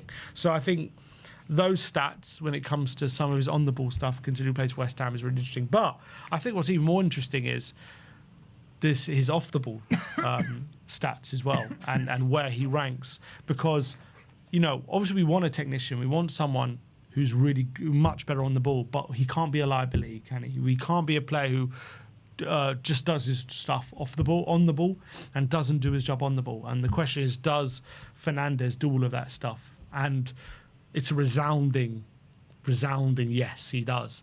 In the Premier League last season, top 10 for tackles in the whole Premier League, top 10 for regains, top 10 for regains in his own box, top 10 for ground duels, top 10 as well for possession won in the final third. So he's getting around the pitch and making lots of tackles. He's in the top 10 for the amount of ground duels as well, so he's very combative. He puts himself about and gets involved in lots of duels. Top 10 for regains in his own box, so he's willing to drop in and help out the defence in the last line. And he's also top 10 for possession won in the final third, so he's also for possessions won in the final third, so he's also pressing high. So this guy is basically all over the pitch. And not only is he all over the pitch, he's effective all over the pitch. So when you're looking at why have Tottenham spent 85 million, this is because this guy can do it all. And he can do it all. Is there anything that he's actually performing lower? Because you've literally named like every aspect of what you need to be a midfielder. I guess what he performs low at is he can be a bit inefficient. So his possession loss are quite high, because he's always maybe losing to play the ball forward a lot, and he's always. I think you could say the same about like Bruno Fernandes, right? He loses the ball. Yeah, but he's not a 10. So I guess he's losing. Is he losing it in key areas? Is that the problem? So, yeah. So what I would say is this guy, and from all I've said, he's only 21. So you get him under De Zerbi, you get him into a possession-based system, you get him, with more options on the pitch, you get him with more help as well from players around him, and I think this guy's the complete midfielder. And I think that a lot of people wondering why have we is this guy all that? Well, the stats suggest he's basically great at everything. Yeah, and the tweet from Tom Allnut, I think it was, is that the plan is to have him at the base of the midfield, so basically the 6, have him in the 6 role, and if he's that good off the ball and can do those switches of play, and he still has the on the ball stuff, and he can also be press resistant, and what I watched from him yesterday, I just think his ability to hold on to the ball in really crazy situations was just smacking out of the screen at me. This is the guy that we've been searching for in terms of the number 6 all these years. Yeah, is he a 6? I think he can be a bit of a hybrid 6 and 8 kind of player. But my point being for him is he'll be deeper than Tonali. Tonali, yeah. So he will be the 6, which is mad to think like he's. I don't know if to think about. I think when you've got De Zerbi, he plays so fluidly, doesn't he, with different players picking up different things. So I think him and Tonali will take it in turns. But if you're looking at it in kind of in the terms of where you will see them generally, if you look at his heat map this season is basically just the whole centre just covered. It's like everywhere. It's insane. But I think I would say him and Tonali, if we can get Tonali, they both have the energy to just really cover so much ground, suffocate the opposition, get forward and get back as well. They got unbelievable stamina. And I think the thing is Fernandes is, I think the most important thing to understand with him is not only is he brilliant technically and he's a fantastic ball carrier and he's a really good switcher of play. Obviously, I think maybe progressive passes, we'll have to wait and see when he gets into a better team how good he is. But with that, I think the eye test suggests he could still do a really good job there. But he is not a liability on the ball as well. And he's actually, not only is he not a liability, he actually excels in those defensive metrics as well. He's got unbelievable amount of energy. He gets around the pitch incredibly. And he was not even that far away from Paulinho when it comes to tackles and stuff like that. And then the ground duels, he's really high up on the pitch. So you've got a player there who's potentially the perfect midfielder, and that's why he's so highly sought after. And I think that's why Spurs have just made sure we got to get this guy over the line hook or by crook, because on the face of it, is it an overpayment right now? Yes, but that is a potentially over £100 million midfielder right there, ready and waiting. If we can get that out of him, and bam, I think looking at the stats, it really tells the story of why why we have decided to put the money down on the table for him. I am actually so excited for Matheus Fernandes. I'm actually more excited. I know Sandro Tonali is a bigger name, and fans are probably going to be more excited about him. But I think I'm actually more excited about Matheus Fernandes than I am about Sandro Tonali. And having them two play together is just mouthwatering, isn't it? I know. It's just incredible. I think what both of them can do. I think both of them can do it all. To be honest, I think both of them are really strong in all aspects. But I think the thing is for Fernandes, he's so young, and he's been playing. Remember, all of what I've been saying, he's been doing for 2 sides that got relegated. So imagine, hopefully we're not in a relegation battle again next season. Imagine putting him in a functioning team, which we're all hoping we are going to be next season. You put him in that, and I think the theory is how much more he could improve so quickly. Could he become... He's already performing as in the metrics some of the best in the league. But imagine you put him in a functioning team. All of a sudden... going to take his game up. Yeah, all of a sudden, could he become one of the best in the Premier League very quickly? I think he can. I think that's what people are thinking. I think he can. And I think he's not seen in the same light in terms of stature. I'm not talking about game style or anything like that as Elliot Anderson. But I think people will start thinking about Fernandes maybe at the end of the next season, what they thought about Anderson at the end of this season. Mm-hmm. Exactly. And I think a lot of people, your judgment can be clouded when you're watching a game and you're watching a West Ham regularly and they get losing every week. It's easy to think all these players are rubbish. All these players aren't worth anything.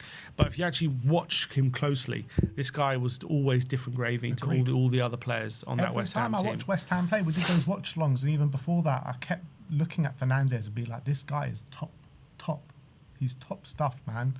And Ben Jacobs was actually the first one to call this, wasn't he? We were watching him on Last Word on Spurs, and he said Spurs are going to go in for Matheus Fernandes, 70, 80 million. He's the one that broke this story, actually. And then David Ornstein came in a couple of weeks later.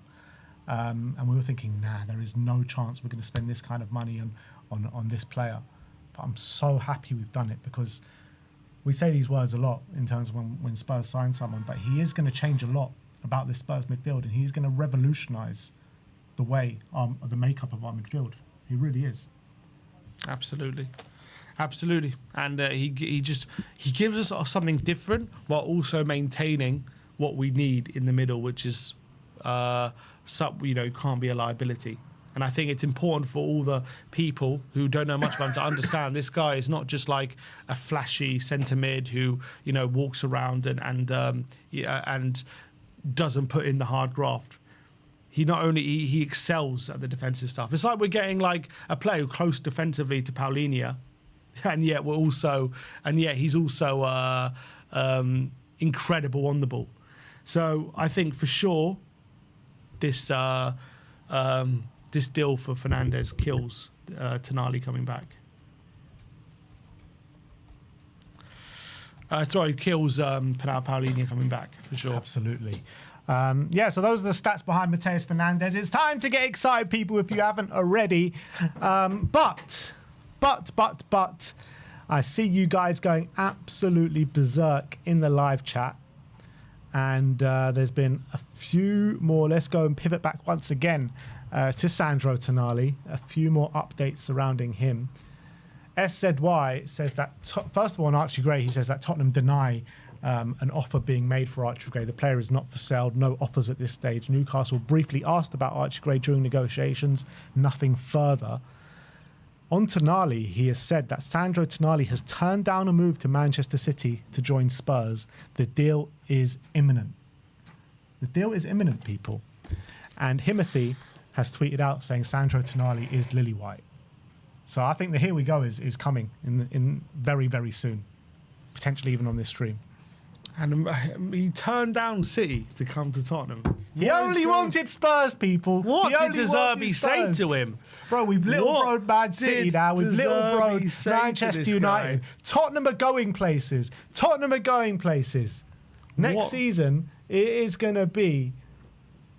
What could De Zerbi convince anyone to do? If he could convince Tonali to not even talk to City... Like, what else could he convince anyone else to do? It's madness. Absolute madness. When you think about, this Man City side who've been winning so much. I know it's, Pep's gone, but how has he convinced Tonali to come to a team who's finished 17th twice in a row ahead of City? How De Zerbi has changed our lives, people. He has rocked our world. Roberto De Zerbi is the one. He is him, Roberto De Zerbi. That Roberto De Zerbi pull... I'm telling you, we all joked about Ange this and this, that, this pool being unmatched. De Zerbi pool really is unmatched. He's getting players, top players, to reject Champions League clubs, teams that have won the league 4 out of the last 5 years, or however many it's been, 4 out of the last 6 years, to come to Tottenham, who finished 17th. Little old Tottenham. What is going on? What is going on in this world right now? De Zerbi is just something else. He is something else. My mind is blown. That the thought of Tonali not even entertaining Man City because he wants to come to Tottenham. What is that? When would that ever have been possible? Especially over the last 15 years. That is just nuts. They gave De Zerbi someone as good the keys. as Tonali would gave De Zerbi the keys, and you know what he says? I'm ripping all this out, and I'm going to build a castle here. That's what he's going to do. He's going to build a gold shiny castle. He's going to put the furniture inside as well. That's what he said. Enough of this, nice mansion with no furniture. He's like, forget the mansion. I'm building you a castle, and I'm going to put all the best furniture in possible. Do you think with De Zerbi, this, with all the upheaval he's had in his career, this could be his club? This is it. This is it for him. This is it. You know what really kind of actually proved to be not proved to me, but showed me something about De Zerbi, was that the news that came out a few weeks ago about his bonus, because the news came out was the bonus was only 3 million. And I'm not saying that's a bad bonus. Only. At the survival bonus. Yeah. I'll tell you why that's significant. He could have got triple that. He could have got 10 times that. It's true, but 3 million for 7 games work. Huh? 3 million for 7 games. Yeah, work. but he had our balls. He had our balls in his hand. Yeah, and you know he's what also, I mean, he's getting paid very handsomely as well, to be fair. He is, but he could have. We all said he's going to get a massive bonus, didn't we? If he stayed up, I was thinking 10 million. You've got to remember he's saving us 200 plus million, for keeping us up. So, and also, he didn't want to come mid-season. He thought it's not enough time to implement his ideas. He's putting his own reputation on the line because if we go down, that's on him, right? Wow. So I thought. It would have been. He would have been the manager who sent us down. Whatever you want to say about it, it would have been. Yeah, but I don't think anyone would have looked at him as the manager that sent us down. It's still on his record. It's on his record, but that's still a risk. It's still harsh to say he was the manager that sent us down. That's just a fact. You can't get away from it. He would have been the manager who would have when we went down. When we went down, correct? Not the manager that sent us down. No, okay. You know what I mean. He was the manager in charge when we went down. That's inescapable. That goes on your CV. That always puts a question mark there if that happens. The normal manager wants that. So my point being is he was putting a lot on the line. I would have thought he would have asked for at least 10 million for a survival bonus because I think Tottenham would have still had to accept, right? They would have had no choice. Tottenham were in a desperate scenario. So the fact it was 3 million, actually, I thought that's a lot lower than I thought. And I thought maybe, because we all think at the time, oh, he's coming for the bonus, he's coming for this and that. But is he actually coming? Is he actually here for the long haul? Is he here because he actually believes in this club and he is here for the project? I really believe he is. And look at the way we're moving now. Why would he not believe in this project? He's never had better resources anywhere in his career. You know, at Brighton, he had to sell all his best players and stick to this recruitment model. At Marseille, you know, he brought in a lot of players, but, you know, there's only so much you can do at Marseille. And he's bringing in, like, older players and stuff. Like, this project he's got here at Tottenham, bringing in the likes of Sandro, Tonali and Mateus Fernandes and Van Heck and all these players, a monstrous budget. This is all he could have ever have dreamed for. Playing in that stadium as well, working in that training ground, everything coming together. He couldn't have dreamed for a bigger project than this. I think we got the perfect guy. We've got the perfect guy for us. Oh, man, I need some water. This is too much for me, man. This is too much. I can't believe we're actually this club now. We are actually this club now that just go out there and just put their balls on the table. Oh, thanks, Sammy. And put their balls on the table and just say, you know what? We're going to outbid Man City. We're going to outbid Man United. We're going to pay more than you because we want the player. The player's going to be playing for Tottenham. Oh, man. This is something else.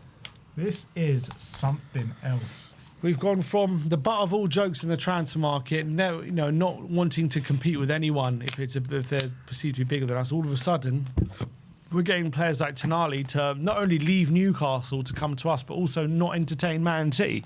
I mean, it's insane. The whole thing is insane. But it looks like it's progressing very quickly, this. Don't get it, babe. I think we're getting the here we go now, surely. Are we getting the here we go now?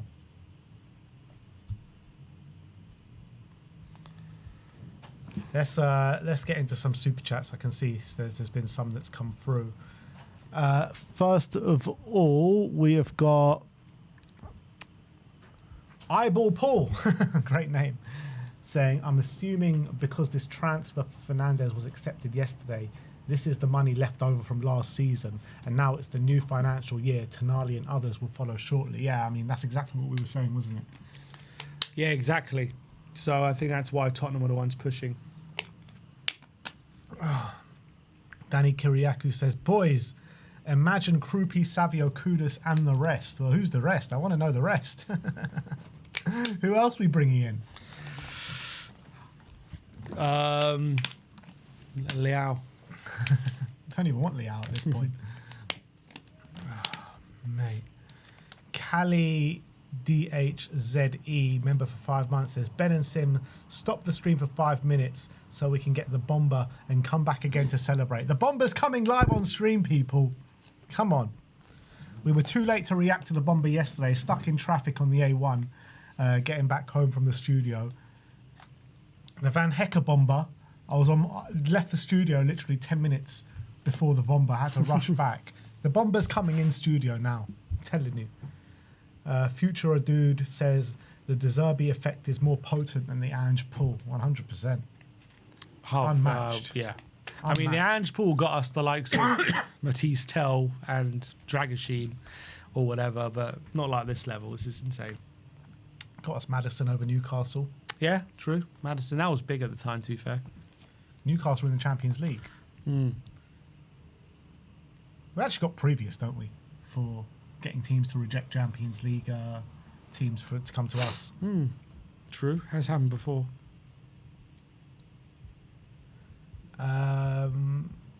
Sophie Jack, member for 8 months, says sub to Tottenham on tour and get him to 11k today. Are we in dreamland yet? We're very close to it, people. So yeah, get subscribing to Tottenham on tour, people. Let's get them to 11k. We've got how many people in here? 2,500 people in here, man. Go and subscribe to Tottenham on tour. Another super chat from Powery saying would easily sell one or maybe two of Archie Gray, Bergvall or Sarr if it meant we bring in players like Tonali. You know what? Whatever De Zerbi decides, I'm all here for it, mate. Yeah, it doesn't matter. Whoever he wants, bring. Look, I would never not sign someone who's actually world class right now to keep someone who's potentially world class. Yeah, exactly. What's the point in that? Yeah. You obviously sell. Come on, people. Come on, people. Are we getting it? Is it coming in the next few minutes? What do you reckon? Can drop at any moment. I love. Did you see Paul Scholes? What? See what he was saying? No. Paul Scholes, man, so bitter. He goes, now we've missed out on Mateus Fernandes to Tottenham. I want United to go all in for Sandro Tonali. Skulls. He doesn't know what he's on about, mate. Yeah, bomb will drop in 6 minutes at past. Trust, says Samuel Jarvis. Come on, Samuel. I'm relying on you, mate.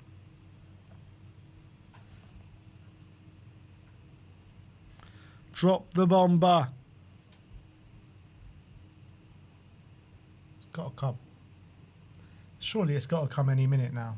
Any minute now, it is coming. Are we staying on, people, till the here we go? What we reckon? Spitfire says,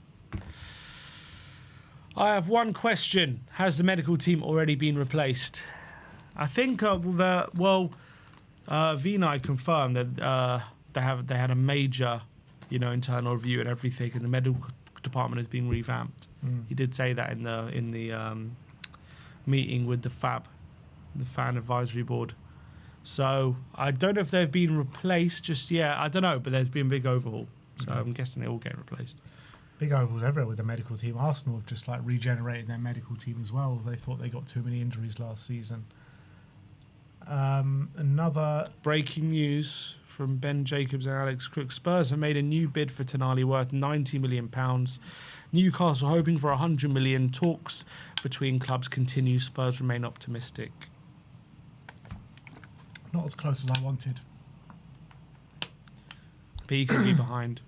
Could be. I think yesterday, just before the Fernandes here we go, he was still saying it's not close. Was he? Yeah. Literally like 10 minutes before. Okay, that makes me happier.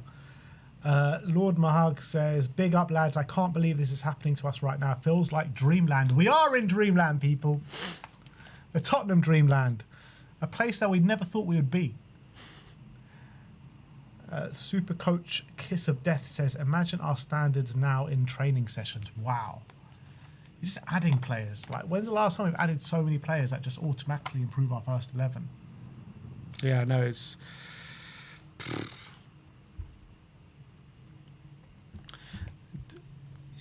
very, very exciting. I think the deals that we're doing at the moment, all of them have been really, really good. Really, really good deals.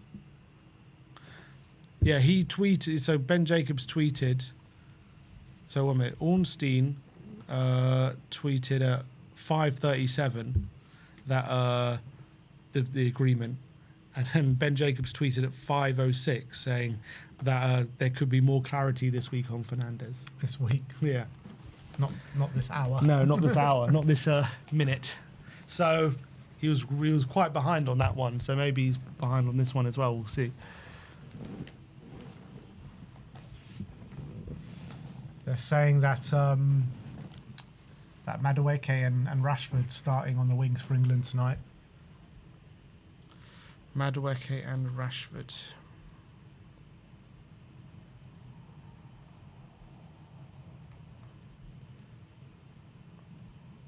Are we feeling this bomber, people? Feel it coming. Feel it coming.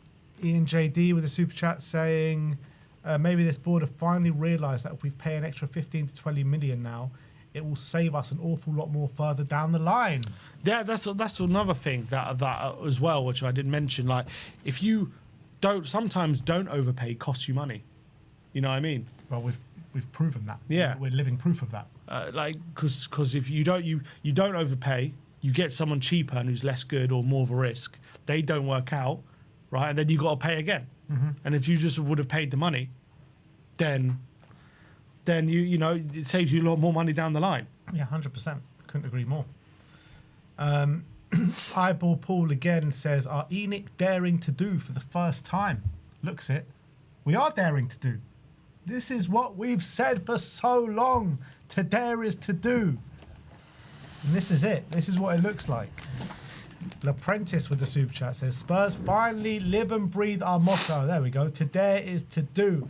I hope that after Levy out and the near-death delegation last 2 seasons, this Enoch 2.0 learns the lesson and runs the club football first. Where is Stell? Let's get him on. Stell. Where is he? Stella guy. Stell has If been... we get Tonali, he can't be still thinking we were better off going down. No, Stell's not happy with Tonali and Fernandes. Of course he's not. He says they don't bring goal contributions.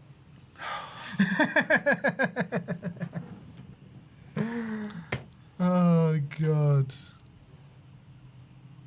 Some people will just never be happy. That's the world. Can't make everyone happy. What are we waiting for? Drop the bomber, Fab. Drop it. Luca Gunter has joined Boreham Wood Really? on loan. Literally down the road from the studio. Yeah. Up the Luca Gunter. I have to go watch him play sometime.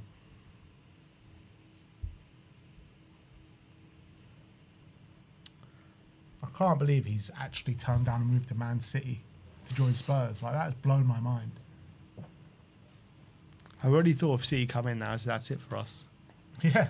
That's what I said when we were first linked to Tonali. Like, there is no chance. Like, as soon as Arsenal or Man City come calling, that's it.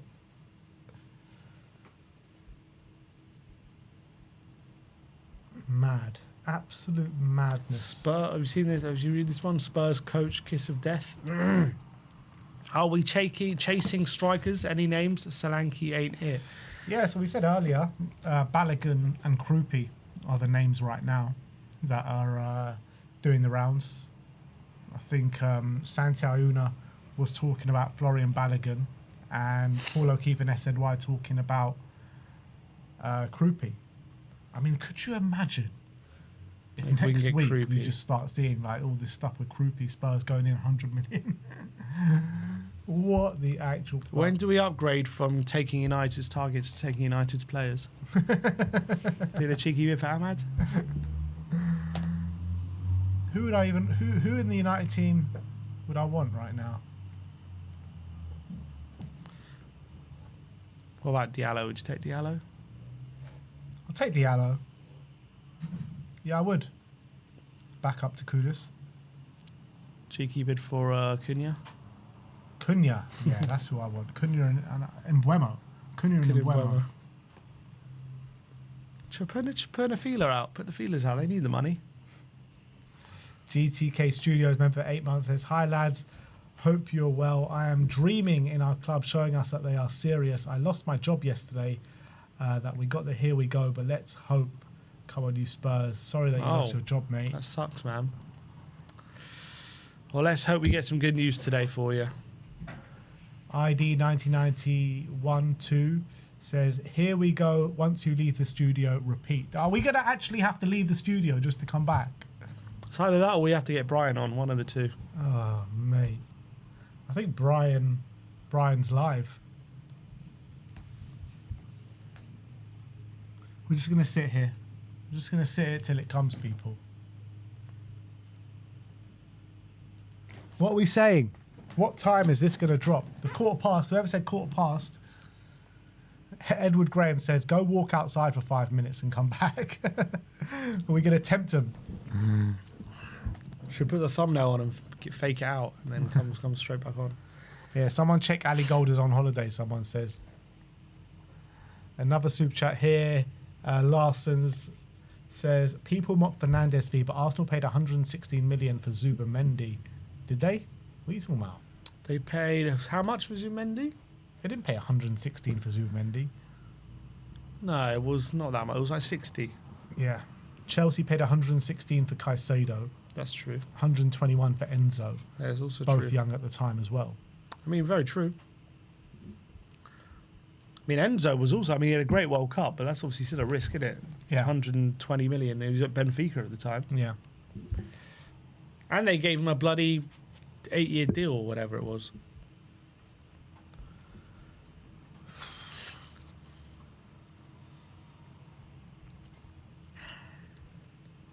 Who else is just like violently just refreshing Fabrizio Romano's Twitter? Is anyone else just violently refreshing it?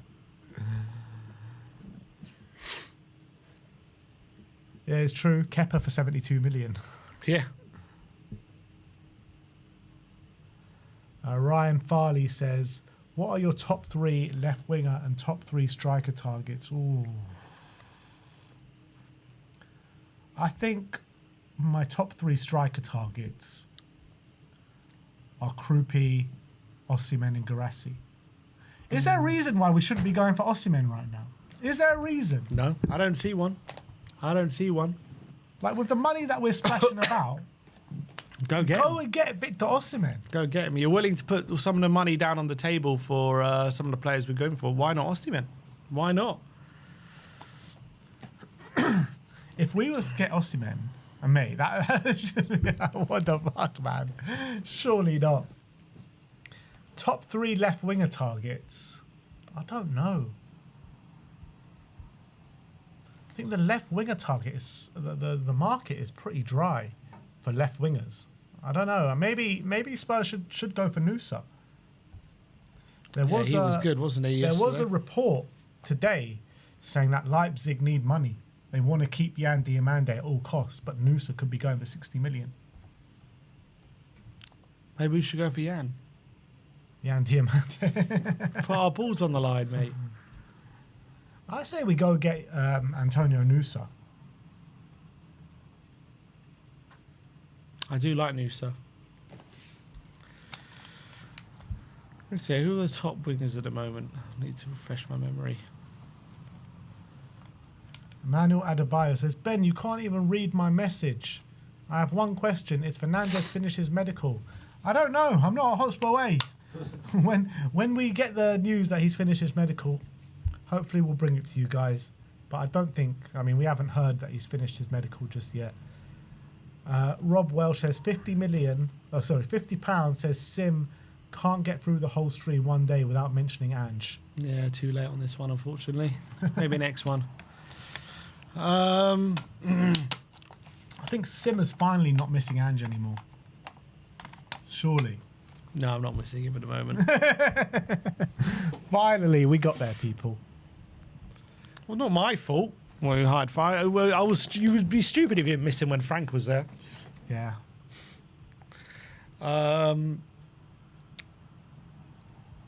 What about Yildiz? What if we just have Juve? They could do with some cash. Yeah, Vicario's a sweetener. Exactly.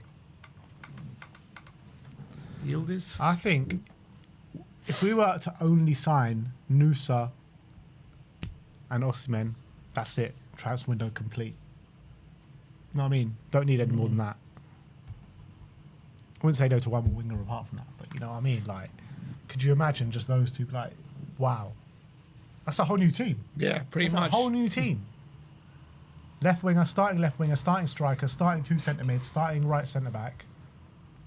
But what? Have we got a left back?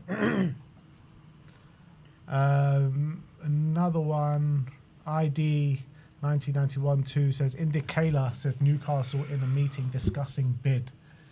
Indicala yesterday said that Man City going to hijack us. Well, forget Indicala. Anyone listening to him needs to give their head a wobble. With Indicala, I actually think he's got sources in Liverpool. He seems to get Liverpool news actually right. But everyone else is just absolute guff. I don't trust a word he says. Liverpool fans really rate him.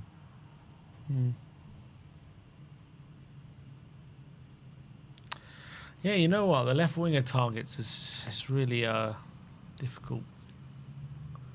Apparently TalkSport are reporting that the Tonali bid has been rejected. Are they? That's what someone in the chat just said.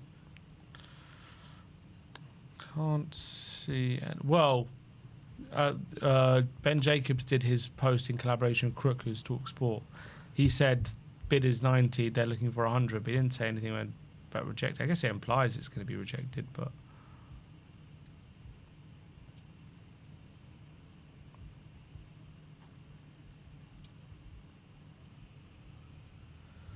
Oh, yeah. What's this? Just been tagged in this from Sky Sports. Sky Sports tweeted. Yeah, this was the Damasio thing that we said ages ago. 40 minutes ago.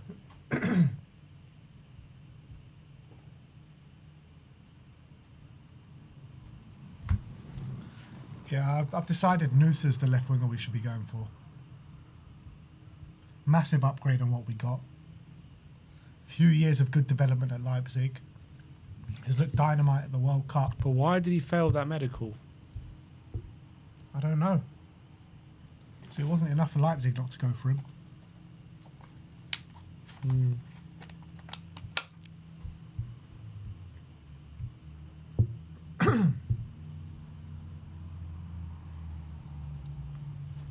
Would you guys want Noosa? Noosa on the left wing? I'll take Noosa. Yeah, it's true. He scored a brilliant goal yesterday. Someone in the comments says Newcastle need to respect the food chain. I think at this point, Man City and Man United need to respect the food chain as well right now. Julian Quinones. He's been good this World Cup. I don't know if I'd sign him, though. He seems like a very World Cup kind of player. Yeah, maybe. I've never He's heard 29 of him as before the well. World Cup. Never heard of him. He's 29. He's playing in the Mexican League, right? Yeah. I think everyone just needs to spam Fabrizio Romano telling him to give us the here we go. Push it through, people. Push it through. Another super chat here from Blanton Jimenez saying, exciting summer so far for Spurs. I've never seen us have a window like this. Good luck to you guys in the World Cup today from Blanton, USA. I'll tell you what, Maurizio Pochettino, man. Maurizio Pochettino, what a manager. What he's done with that US team is, I think, actually, when you look at it, they've been the most impressive team at this World Cup so far because of what they are and because of what they've been.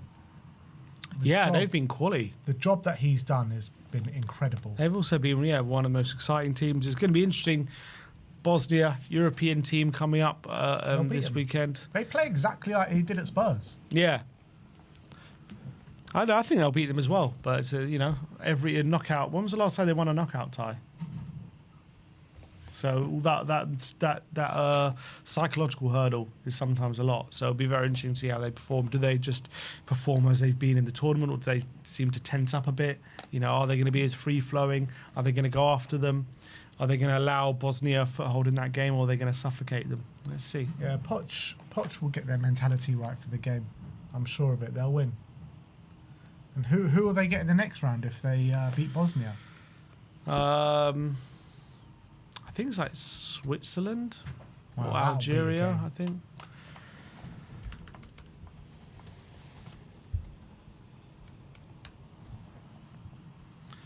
So if they win, They play... No, they play... Belgium or Senegal. Ooh, USA, Belgium. You know what? I think they can take Belgium. I couldn't be there either of those teams. I don't think it's a guarantee Belgium beat Senegal. Yeah, it's true. It's not. I think. Yeah, Senegal lost their first 2 games, didn't they? And then they just about qualified. Yeah. Battering. Who'd they batter in the last game? Iraq. Iraq. Yeah, 5-0, 10 men. So what are the games tonight after England?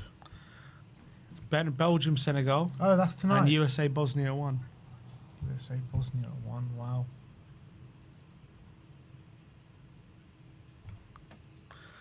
Choose Kroupi at striker or Savinho off the left. No, Kroupi. I like Savinho, but I would love Kroupi even more. You just look in the Premier League, who finishes like him? Very few players. No one. He's incredible finisher. He has a touch of the Michael Owens about him. You know, that I know low what you centre mean. of gravity. I know what you mean, yeah. Lads, read KPV super chat from KPV. You just say read my super chat, KPV, but where is it? Never saw your super chat, KPV. I don't see one, mate. You never sent one. But read anyway.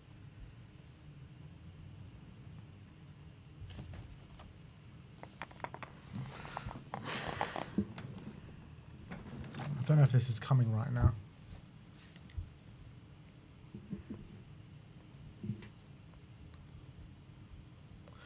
We might have to just go off to come back on to push this through. I think it's the only way.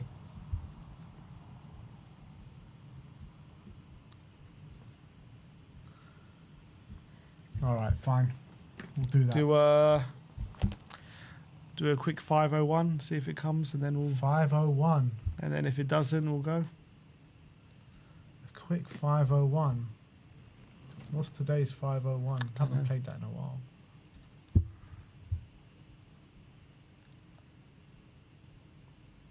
National team combined appearances and goals for American players. Oh God.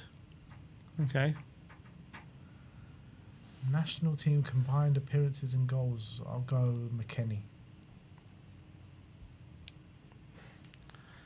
Weston McKennie. 81. 81. Going to do a 501. Let's go. Let's go. Brian McBride. I hope it's not over.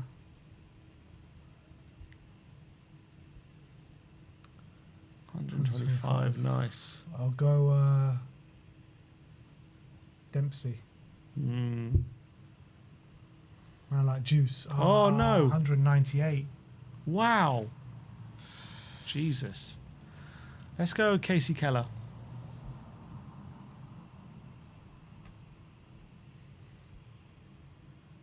Yep. 102. All right. I'm going to go for Alexi Lalas. Oh, Alexi Lalas. 105. Oh. Let's go. Let's go. Altidore. Altidore.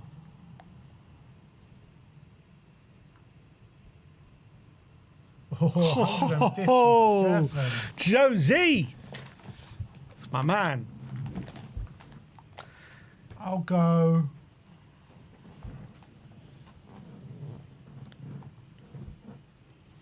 I think it's going to be too high, but Landon. He was on my list. I wasn't sure. Yeah, too high. 214. It's a big one. Let's go. Let's go Tim Ream.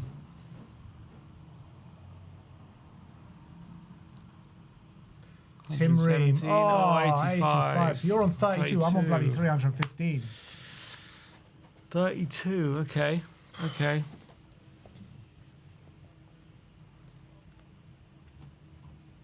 Brad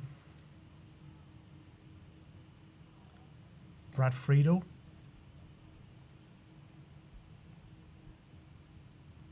Yeah, 82. Oh, I got how many checkouts? 27. Yeah. All right, how am I going to check this out? About 30, so 32 between 32. Let's go. No. Let's go.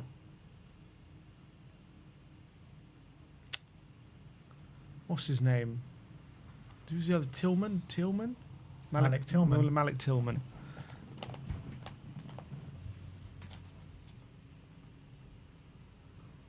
Oh, it's a checkout. He's won. Come on, boys. I was thinking Yedlin. Yeah, Yedlin, who's on my, I was thinking about him as well. All right, well.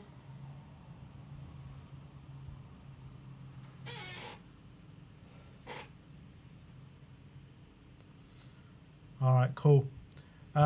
We'll see you when the bomber hits, people. Fabrizio Romano. What was he just? Just saw a notification from him. What's it about? Sabari. Bayern signing Sabari.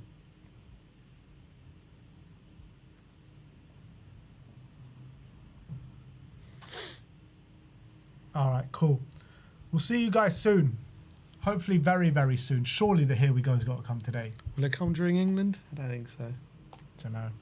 Let's hope not. I don't think it will. It might do. You never know. But we'll see. We shall see what happens. Big up to all of you guys. Romano's not stupid enough to tweet during England. We'll see you all very soon. Bombers coming. More bombers after that are coming.